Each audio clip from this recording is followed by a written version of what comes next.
बिस्मिल्लाहिर्रहमानिर्रहीम। अस्सलाम वालेकुम नादरीन, आप यूट्यूब चैनल देख रहे हैं, मैं इमरान खान हूं।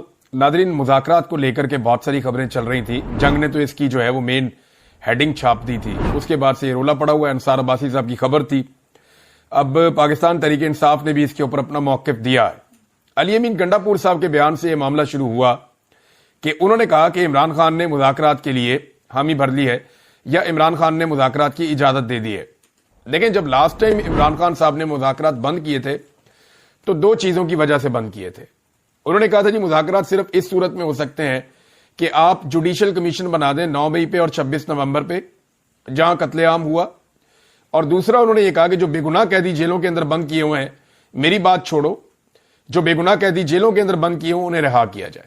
ये दो बड़े जायज मुतालबात थे इमरान खान साहब के। सियासी कैदियों को छोड़ो और एक आप जुडिशियल इंक्वायरी करवाओ 9 मई की और 26 नवंबर की। ये दोनों काम नहीं किए गए तो इमरान खान साहब ने मुज़ाकरात खत्म कर दिए। अब अगर इतना लंबा अरसा गुजरने के बाद 6-7 माह गुजरने वाले हैं या 6 माह गुजरने के बाद इमरान खान साहब इन मुतालबात से पीछे हटकर दोबारा मुज़ाकरात में आ जाते हैं गैर मशरूत तौर पे, तो फिर पाकिस्तान तहरीक इंसाफ ने इसमें क्या गेन किया, ये सवाल भी है। लेकिन सलमान अकरम राजा साहब ने और जुनेद अकबर साहब ने एक स्टेटमेंट दिया है, जबकि शेख वकास अकरम का कहना है कि वो तस्दीक नहीं कर सकते जो खबर दी गई जंग अखबार में। उन्होंने कहा जी ये खबर गलत है, ऐसे कोई मुज़ाकरात नहीं होने जा रहे। हमारे मुतालबात थे जिन चीजों पे, ना जुडिशियल कमीशन बना ना कुछ और हुआ, तो हम कैसे फिर मुज़ाकरात के अंदर चले जाएं। ये सवाल शेख वकास अकरम साहब ने भी पूछा है। अब आ जाए नादरीन इस बात पे कि क्या वाकई में कोई मुज़ाकरात या कोई ऐसी कहानी शुरू होने जा रही है। तो इस पे जो पहला स्टेटमेंट है वो जुनेद अकबर साहब का। उन्होंने कहा जी हुकूमत मुज़ाकरात की ट्रक की बत्ती के पीछे हमें लगा रही है। एहतजाज हमने करना है और हर हाल में करना है और यह फैसला हो चुका है। लेकिन जब भी, मैं पहले भी आपको यह कह रहा हूं कि जैसे ही पाकिस्तान तहरीक इंसाफ एक तहरीक का मोमेंटम बनाना शुरू करती है, जैसे ही तहरीक इंसाफ एक तहरीक खड़ी करती है या अवाम को मोटिवेट करती है, चैनलाइज करती है, उसी वक्त अचानक से खबरें आना शुरू हो जाती हैं मुख्तलिफ मीडिया हाउसेज में कि पाकिस्तान तहरीक इंसाफ के मुज़ाकरात शुरू हो गए, बैकडोर चैनल खुल गए, एस्टेब्लिशमेंट भी ये करने जा रही है, हुकूमत भी वो करने जा रही है। खबरें, टॉक शोज इनके ऊपर शिफ्ट कर दिए जाते हैं बाय डिजाइन। और ये हमने कम से कम 2 मरतबा इलेक्शन के बाद होते हुए देखा है। तो दोनों मरतबा कोशिश ये की गई कि अवामी एहतजाज जो है उसको कम किया जाए या अवाम को मायूस किया जाए कि बाहर आने की जरूरत ही कोई नहीं है, वहां तो मुज़ाकरात हो रहे हैं। तो इस तरह से अवामी तहरीक को जब शुरू होने वाली होती है उससे पहले दबाने के लिए ये मुज़ाकरात वाला एक ट्रक की बत्ती बीच में लाई जाती है। ये हर दफा आ जाती है। अब ये एक मरतबा फिर आ रही है, लेकिन लोग इसको अब सीरियस ले नहीं रहे। पाकिस्तान तहरीक इंसाफ तो बिल्कुल नहीं ले रही। इसमें जो सलमान अकरम राजा साहब का स्टेटमेंट है, उन्होंने निजी टीवी से बात करते हुए कहा कि ऐसे कोई शवाहिद नहीं है कि मैं कहूं कि निजाम होश के नाखून लेने पर आमादा है, यानी एस्टेब्लिशमेंट को होश आ रही है, ये को मुझे ऐसे शवाहिद नहीं मिले। ये जो चहमगोइयां हैं, मुझे इनका मकसद ये नजर आता है कि बाहर दुनिया को यह तासुर दिया जाए कि पाकिस्तान में सब अच्छा चल रहा है, सब अच्छा होने जा रहा है, जबकि हकीकत में ऐसा कुछ भी नहीं है। इमरान खान के लिए नरम गोशा ट्रक की बत्ती है। ये बात बिल्कुल ठीक है। देखें, इमरान खान की बहन के मुताबिक 3 लोग इमरान खान से खौफजदा हैं, एक सदर, एक वजीर आजम, एक आर्मी चीफ। इन लोगों को लगता है जो कुछ भी इन्होंने किया है, यानी सदर भी जाली बना हुआ है, शहबाज शरीफ 17 सीटों पर वजीर आजम बन गए। अब जो कुछ पाकिस्तान तहरीक इंसाफ के साथ या पाकिस्तान में इलेक्शन के साथ जो आइन की धज्जियां बखेरी गई हैं, जो कानून को पामाल किया गया है, जो जुल्म और बर्बरियत इस मुल्क में की गई है, इन सबको ऐसा लगता है कि इन्हें जवाब देना पड़ जाएगा। अब ये वो लोग हैं जो ओहदों पे बैठे हुए हैं, जो ओहदों पे नहीं है उनकी भी एक लंबी लिस्ट है। यानी इसके अंदर आप ये समझ लें, फजल रहमान भी नहीं चाहेंगे कि इमरान खान साहब जो है वो ताकत में आए।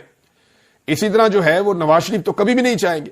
और उनके बारे में ये खबर आजकल फ्लोट कर रही है कि जब जंग के दौरान में इमरान खान साहब के बारे में बात भी की गई तो नवाज शरीफ साहब ने इस बात पे ही इंसिस्ट किया कि इमरान खान को जेल में रखो।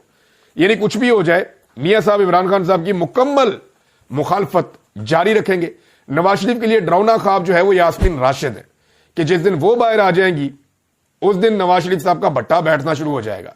वो हर चौक में हर जगह खड़ी होकर मियां नवाज शरीफ साहब का पोल खोलेंगी कि मैंने इस आदमी को इलेक्शन हराया, ये मेरी सीट वापस करें।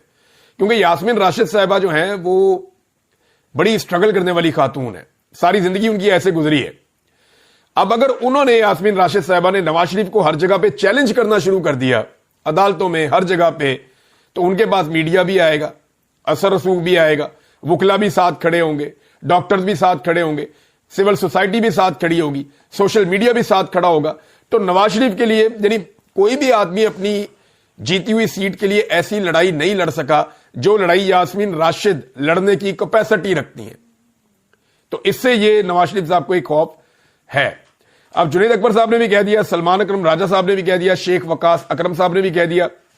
تو گنڈا پور صاحب کا جو دعویٰ تھا کہ مذاکرات کی عمران خان نے اجازت دی ہے, تو وہ اسٹیبلشمنٹ کے ساتھ مذاکرات کی انہوں نے بات کی ہوئی ہے کہ اسٹیبلشمنٹ کو کہیں کہ وہ یہ سارے گندے کام چھوڑ کے وہ واپس چلے جائیں اپنی آئینی حدود میں اور پاکستان کو سیاستدانوں کو چلانے دیں, عوام کے مینڈیٹ کا احترام کر لیں اور اداروں کو ان کی سپیس واپس کر دیں. یہ مذاکرات تو ہونے چاہیے, لیکن حکومت کے ساتھ جو 2 شرائط عمران خان صاحب نے رکھی تھی ان پہ ابھی تک عمل درآمد نہیں ہوا.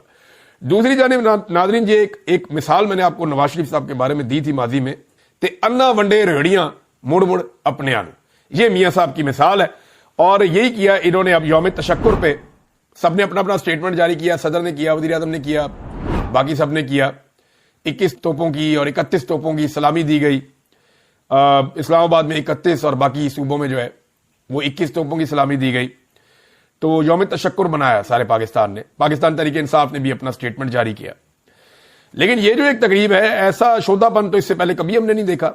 یہ ایک تقریب کی گئی سرکاری سطح پہ, اور اس میں یہ ٹی وی کے اوپر چلائے گئے نام اور یہ اکاؤنٹس کے جناب انہوں نے انڈیا سے بڑی جنگ لڑی ہے, پروپیگنڈا کی جنگ بڑی لڑی ہے انہوں نے انڈیا سے. وہ سارے اکاؤنٹوں کے اوپر نواز شریف صاحب کا منہ فٹ ہے. میاں صاحب کے جو پیڈ اکاؤنٹ ہیں پی ایم ایل این کے, ان کی پروموشن کی گئی جناب انہوں نے لڑی ہے انڈیا کے ساتھ لڑائی.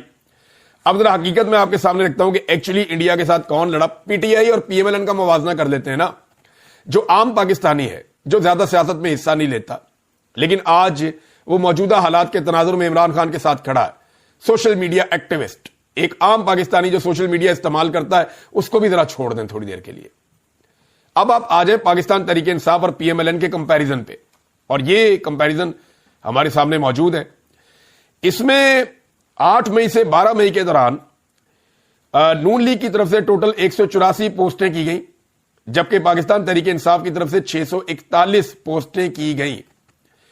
ان میں جو اوریجنل پوسٹ ہے نون لیگ کی 100 اور پی ٹی آئی کی جو آفیشل ہیں وہ 198 ہیں, یعنی دگنی پوسٹ کی پاکستان تحریک انصاف نے. نون لیگ کی ان پوسٹ پر جو ویوز ہیں وہ 2 کروڑ ہیں, پاکستان تحریک انصاف کے جو ویوز ہیں وہ 5.5 کروڑ سے زائد ہیں. بہت فرق ہے. نون لیگ کی جو اوریجنل پوسٹ ہے اس پر ویوز 15 لاکھ, جبکہ پاکستان تحریک انصاف کے 1 کروڑ 29 لاکھ سے زائد ہیں. 10 گنا کا فرق ہے.